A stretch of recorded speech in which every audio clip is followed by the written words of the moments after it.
Hi there, I'm with a patient who's here for a 4-month follow-up. It's a corrective procedure. Did a max size case where we harvested from one side to the other side from one of his previous surgeries of what had happened.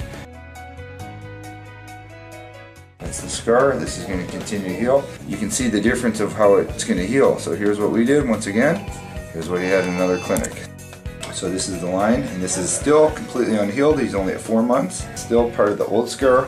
We went through that. The suture line right here.